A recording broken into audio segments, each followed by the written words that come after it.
So in life, throws you uh-ohs. Just be safe, better get me go. Closed captioning for News 12 is brought to you by Kenneth Nugent. From the station that's on your side, this is News 12, first at 5. Historic flooding from a massive system. Intense heat, even flooding across the nation. Communities hit hard by severe weather. And we can relate all too well. A live look outside on what's been a clear and very hot day so far. You cannot see temperatures, you can only feel them. And boy, if you've been outside today, you know. The heat, though, not the only thing we'll have to contend with. Let's send it over to first. Yes, we'll talk about it in just about 10 minutes. Riley, thanks a lot. We are not alone with this heat. In a lot of areas, high temperatures. In others, it's heavy rain. It is, as Jay Gray tells us, much of the country is dealing with severe weather, and forecasters warn it could only get worse. Intense heat continues to grip much of the U.S. Record-breaking temperatures with more than 100 million under heat advisories right now.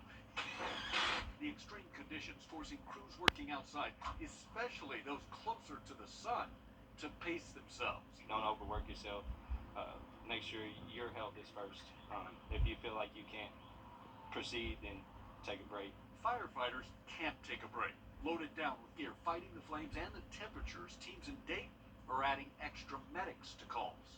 Typically what they'll do afterwards is they'll check the firefighters' vitals and make sure that they're not overheated and they're able to return back to work safely. Safety is the reason Yellowstone National Park remains closed. Historic flooding from a massive system dumping rain across Washington, Montana, and Wyoming. While it's a lack of water and the Texas heat that's an issue in Odessa right now. The critical decision to shut down the water at the water treatment plant was about 4 a.m. A mainline break forcing families to scramble to find bottled water wherever they can. And nobody's really grabbing groceries. They're mostly grabbing water. Yeah, we counted about 15 baskets. They all got water. That is Jay Gray reporting for us. The experts are saying warmer temperatures could cause even more of a snow melt, adding to flooding along the Yellowstone River. A national park hit very hard this week. The Burke County Sheriff's Office asking for your help finding this missing teenager. 16-year-old Deborah Thomas is thought to have run away from a house in Burke County. Deputies believe she might be in the Columbia County area.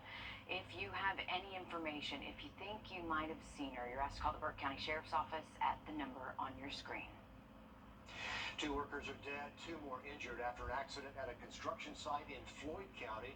Crews were digging up a driveway at a home near Calhoun. They were loading a flatbed truck with asphalt at the top of a very steep hill. When the brakes on that truck failed, the truck rolled forward, hitting both a Bobcat excavator and a worker who was on foot. Police say a 19-year-old and a 21-year-old both died in that crash. The location of the accident posing even more of a challenge for those first responders. Our fire department did a tremendous job not only traversing that terrain, but also working in this hot weather. It's taken them a while to conduct this operation, to perform the extrication. So that's why it's taken a little bit of time for us to get the information that we're presenting here today. And with any workplace accident, OSHA is currently investigating. Video out of Cherokee County shows the aftermath of a fiery crash involving a crane. These shots show the smoldering crane which shut down a highway. Officials tell us 2 other cars were involved in the crash and 4 people suffered minor injuries. This happened yesterday. The road is now back open. Coming up this Friday, Governor Kemp making a visit to Augusta. He's coming for a groundbreaking ceremony of a new copper recycling plant. Arubis is breaking ground in the Augusta Corporate Park. That plant promises to bring 125 new jobs to Augusta. But you might remember the Savannah Riverkeeper has been arguing against putting the plant in Augusta, saying the company will release more than 30 hazardous pollutants into the air. Don't expect a price drop at the gas pump for another few months. That's what the Biden administration says as they continue to work behind the scenes to address the crisis. The president is ordering an emergency meeting with oil refineries, aiming to help companies increase production and lower prices. The administration shared the price of oil barrels hasn't changed much since March, but gas prices, they are still skyrocketing. The Energy Secretary says her main goal is figuring out how to increase oil capacity again after many companies cut production in response to COVID and the war overseas. Honestly, it's going to be a tough period of time because it's all supply and demand. So now we're coming into the summer. We have a pent-up demand from COVID, right? People want to get out on the road. So normally prices go up in the summer anyway. She expects prices to start coming down by the end of the year. We can only hope. Yep. Coming up next here, first at 5, a Georgia man connects with nature in a really magical way. You're going to have to see this to believe it. Coming up, Riley. And it's been all about the heat humidity so far today, but now we are tracking some storms. We'll talk about that severe weather threat just after the break. All right, check this out. All right, check this out. A cargo ship runs aground over in Savannah near Old Fort Jackson. This time-lapse video looking along the Savannah River yesterday gives us the view of it happening. There was a lot of work there. The Coast Guard says this cargo ship got stuck. They needed help from the tugboats to get it out there. Crews were eventually able to free that ship, and fortunately no injuries there and no pollution from that extra maneuvering they had to do. But yeah, you get a ship stuck in the wrong part of the channel and you've got a big problem. Yeah, it's not the normal 3-point turn that we can do with a car. I mean, like, that's like a 27-point turn in a pretty shallow area, too. Those ships get bigger every year. And Riley, we were just saying, those pilots are local. They know those waters. Yeah. Absolutely, and we were just talking about the tides. They've been a little bit higher and lower than usual because of the full moon, so maybe that played a factor, but luckily that bigger tide did come in. They were able to get it loose, and you could just see the maneuvering of all those tugboats. It's crazy what they're able to do. I mean, those ships are massive. They are so big problem if they do get stuck. As you know, down in St. Simon. We saw it in St. Simon. We sure did. Absolutely. Hot stuff, folks. So if you are going to be outside, just try to take it easy. Make sure you are staying hydrated. We'll continue the chance for a few hit and miss storms the next couple of afternoons. Into the weekend, though, we finally dropped that humidity. Still feeling hot by Saturday, but luckily Sunday for our Father's Day, beautiful weather, low 90s and lower humidity. Riley, thanks. A Georgia man with a connection to nature just might have you believing in magic. Sawyer Bessie tells us more about the hummingbird whisperer. You're late. We're on a tight schedule today. Oh, that is so awesome. And it has nothing to do Oh, that's not it. with us. What time is it right now? 7:15. We are spectators, waiting for a kind of magic. The hummingbird seems to hone in on who you are. Not the magic you find in fairy tales. That connection that you build with the bird, it's unique. The tangible kind. You'll see, they come every 15 to 20 minutes. Yeah. Yeah, like clockwork. We're waiting for the magic that shows up all at once and disappears as quickly as it arrives. It's so bizarre. It's like to a degree, they understand your spirit. We found it. Oh, you hear that? That was That was a hummingbird? Yeah, that was a hummingbird. This is J. Pet Harrison. His friends call him the hummingbird whisperer. Yeah, all they care about is the sugar. Yeah. His roommate calls him Sugar daddy. Hey, bring the sugar. Here. J. Pet is an accidental hummingbird enthusiast.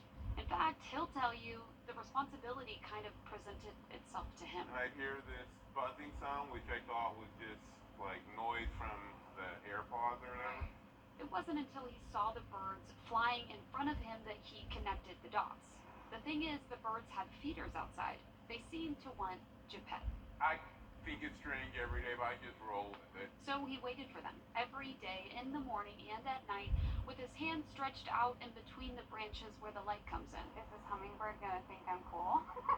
Waiting for a moment like this is a masterclass in patience. There he is. But if you choose to wait it out, Right on time. magic just might find you. Certainly worth the wait. They are amazing creatures, as you saw. Yes. If you would like to check it out on our website, there is a woman she made a hat with all of those little feeders that he has on her head, and every day she can sit out and the hummingbirds come, and you can get up close and personal with them. The backs of their wings will hit the back of your hair, and it's crazy. Really amazing. Yes, it's almost like time stands still, and they look at you. They really do look at you. I mean, I kind of sat there in awe and terror at the same time. Again, a lesson in patience. You Yes. sit, you wait, and there's a big reward. Yes, so go to our website and check it out. It's really cool. I mean, I like his version, but if you want to see a whole bunch of once right around your head. Yeah, they come in droves, and she hot glued those around her hat, so they just stay up there. Yeah. Really an amazing idea. The hummingbirds are so cool, and they're starting to come to our area in droves. And it's a seasonal thing, so they won't be here that long. Nope, not really. With the temperatures heating up, beach season is now upon us. See how two women are doing their part to make your beach trip that much better. The Live by Camera Network. An injured canine officer is heading home after being shot. 2-year-old Kai was shot multiple times responding to a domestic incident in Lawrenceville, right outside of Atlanta. Now, during this incident, officers shot a 17-year-old. Kai's handler got emotional when speaking about Kai and says he has a long road ahead of him, but believes Kai will make a full recovery and return to the force in the future. We hope so. They are amazing, those working animals. Tybee Island got some help from some special visitors yesterday. Professional surfer Anna Godakis and photographer Sarah Lee. They were on the Georgia coast on our beaches to help pick up trash as part of their Catch a Wave East Coast program. The two have been making their way down the East Coast since the beginning of this month, picking up trash, hosting cleanup events at different beaches. Our goal by this is just to inspire everyone to take little steps towards caring about the environment, and if that just means picking up a couple pieces of trash when you visit the beach, that's really going to add up and, you know, in the long term really make a difference. Picked up more than 400 pounds of trash since they started back in June, including 10 pounds they picked up yesterday just on Tybee Island. It is a 1,300-mile journey down the East Coast. Next up, Juno Beach and Cocoa Beach in Florida. They are on a mission. They are. South Carolina lawmakers have a plan to spend nearly $14 billion that is now heading to the governor's desk. Under next year's budget, most taxpayers... Nature is amazing. Take a look at the bird that stealed the show in last night's MLB game between the Mariners and the Phillies. Oh, look in my close-up. During the second inning of this game, this bird was blocking the center field camera and did not care. Looking around for a nest, I guess. Or just, hey, look at me. The way it's mounted there in the greenery is probably not a bad little place for a bird to hang out. That bird does not care. That bird wants its close-up. Suddenly the game wasn't as important as the center field view. Actually, I really think that's amazing. It's pretty good. Hey, we love the birds on camera. And, hey, that's a different one. We've had owls, we've had hawks, all types of stuff, mockingbirds, wasps. So adding that to the list, and we'll continue to hopefully add some more.